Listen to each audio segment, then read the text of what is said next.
Assalamualaikum warahmatullahi wabarakatuh.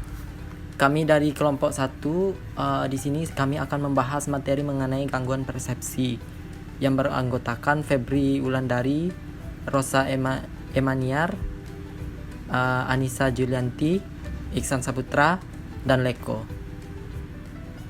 Oke, selanjutnya kami akan mempresentasikan hasil diskusi kami.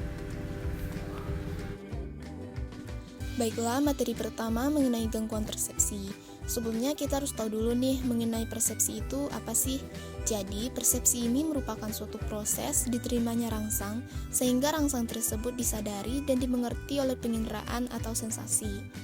Maka gangguan persepsi ini merupakan ketidakmampuan manusia dalam membedakan antara rangsang yang ada dari asal internal, yaitu pikiran dan perasaan, serta stimulus eksternal. Nah, dalam hal ini, gangguan persepsi sensori antara lainnya merupakan halusinasi. Nah, jadi kita harus tahu dulu nih, halusinasi itu apa sih? Jadi, halusinasi adalah persepsi sensori yang palsu yang terjadi tanpa stimuli eksternal yang nyata. Mungkin terdapat atau tidak terdapat interpretasi waham sehubungan dengan pengalaman halusinasi tersebut. Dalam hal ini, menurut Direka 2011 dalam Merkona 2019, halusinasi ini merupakan suatu gejala gangguan jiwa di mana pasien mengalami perubahan sensori persepsi, yaitu merasakan sensori palsu berupa suara, penglihatan, pengecapan, perabaan, serta penghirupan. Baiklah, mungkin itu saja materi dari saya. Selanjutnya akan dijelaskan oleh pemateri berikutnya. Masuk pada materi selanjutnya, yaitu penyebab halusinasi. Menurut teori Yosef tahun 2010, salah satu faktor penyebab dari halusinasi yaitu faktor predisposisi. Salah satunya faktor perkembangan, yaitu tugas perkembangan individu atau klien yang terganggu, misalnya rendahnya kontrol dan kehangatan keluarga yang menyebabkan individu atau klien ini tidak mampu mandiri sejak kecil, mudah frustasi, hilangnya percaya diri, dan lebih rentan terhadap stres. Kemudian dijelaskan juga dalam teori Stuart tahun 2007 bahwa halusinasi disebabkan oleh beberapa faktor, diantaranya kegagalan dalam menyelesaikan tahap perkembangan sosial, coping individu tidak efektif, adanya stres yang menumpuk, coping keluarga tidak efektif, dan hubungan antara anggota keluarga yang kurang harmonis. Biasanya, dampak yang ditimbulkan oleh pasien yang mengalami halusinasi ini adalah kehilangan kontrol dirinya, di mana pasien yang mengalami halusinasi mengalami perilaku panik dan perilakunya dikendalikan oleh halusinasinya tersebut. Oke, selanjutnya kita masuk pada tanda-tanda halusinasi. Adapun menurut teori Kusumawati tahun 2012 dijabarkan bahwa tanda-tanda halusinasi yaitu menarik diri dari lingkungan, dari keluarga atau dari pergaulan, tersenyum sendiri, duduk terpaku, bicara sendiri, memandang satu arah, bisa tiba-tiba menyerang, bisa tiba-tiba marah, dan gelisah. Assalamualaikum warahmatullahi wabarakatuh. Perkenalkan, nama saya Anissa Julianti dengan NIM 190 11101. Di sini saya akan menjelaskan materi ketiga dari gangguan persepsi, yaitu jenis-jenis halusinasi. Nah, jenis-jenis halusinasi ini terbagi menjadi 15 bagian. Dan 7 bagian awalnya nanti akan saya jelaskan sendiri dan selanjutnya nanti akan dijelaskan oleh Iksan. Oke, masuk ke jenis halusinasi yang pertama, yaitu halusinasi hipnagogik.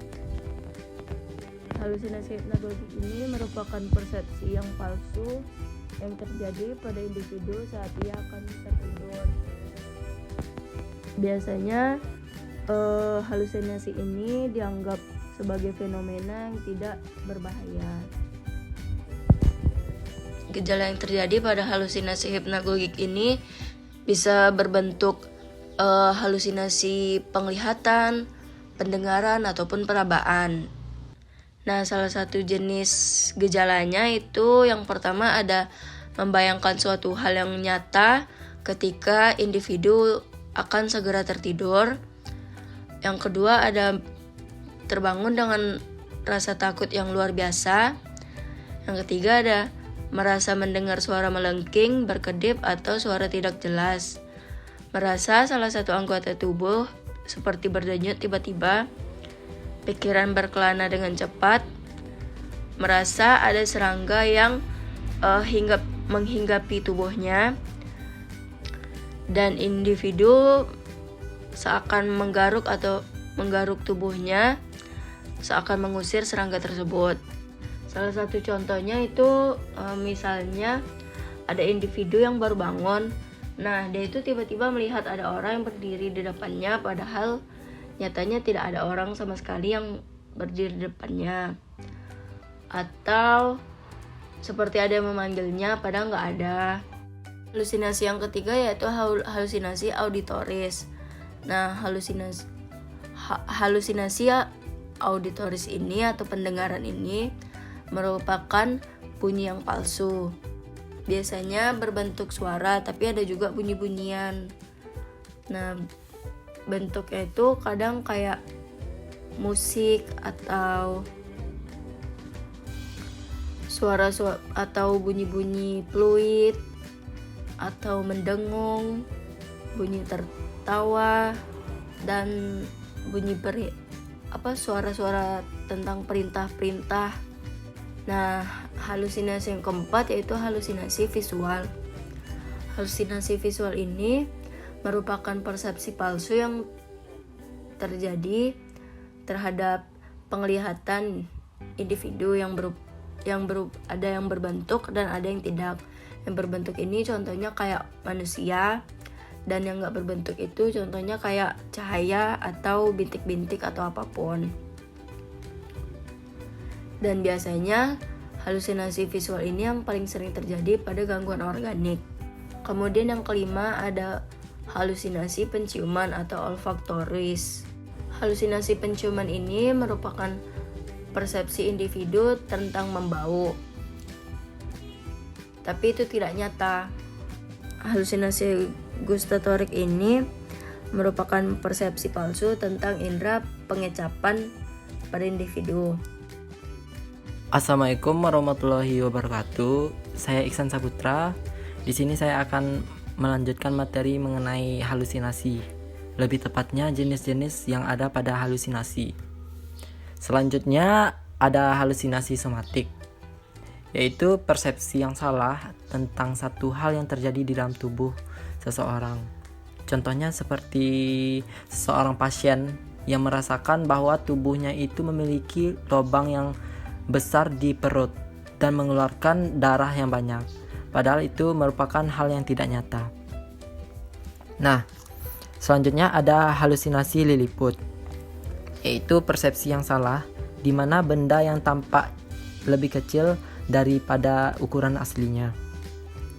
Ini sama dengan halnya pada film Alice in the Wonderland. Contohnya adalah seseorang yang melihat kucing, tetapi ia merasakan kucing itu memiliki ukuran yang lebih kecil pada aslinya.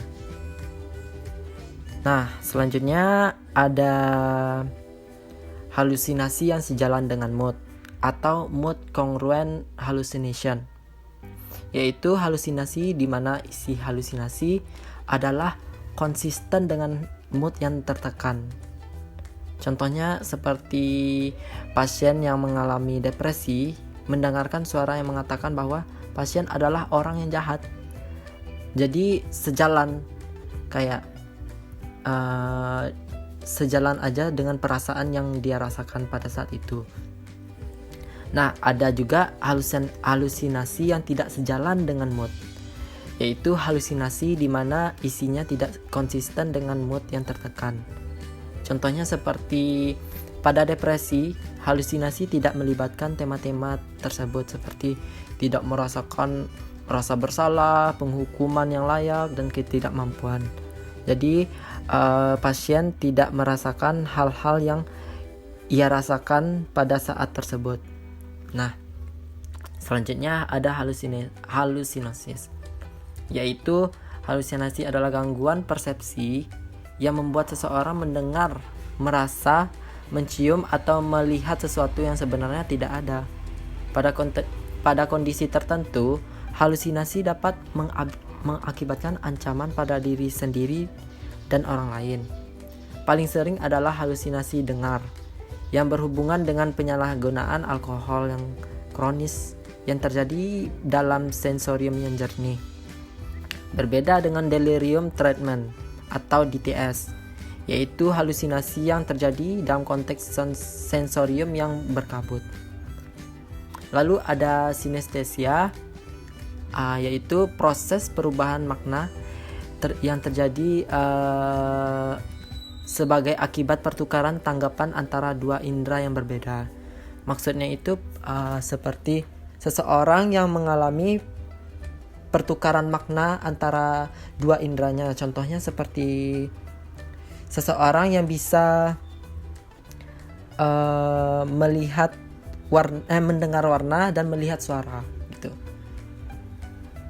Sinestesia sensasi adalah halusinasi yang disebabkan oleh sensasi lain gitu. Selanjutnya ada training phenomenon ya, yaitu kelainan persepsi yang berhubungan dengan obat-obat halusinogenik, di mana benda yang dilihat seperti deretan dan citra yang terpisah dan tidak berkelanjutan. Contohnya itu seperti seseorang yang melihat deretan kursi. Nah, namun dia itu melihat bahwa kursi-kursi itu tidak terpisah. Maksudnya terpisah gitu. Padahal kursi itu sebenarnya tidak terpisah. Begitu. Sekian materi dari saya. Saya ucapkan terima kasih. Assalamualaikum warahmatullahi wabarakatuh. Nah, itu dia pembahasan gangguan persepsi dari kelompok kami. Jika ada kesalahan mohon dimaklumi. Saya ucapkan terima kasih. Assalamualaikum warahmatullahi wabarakatuh.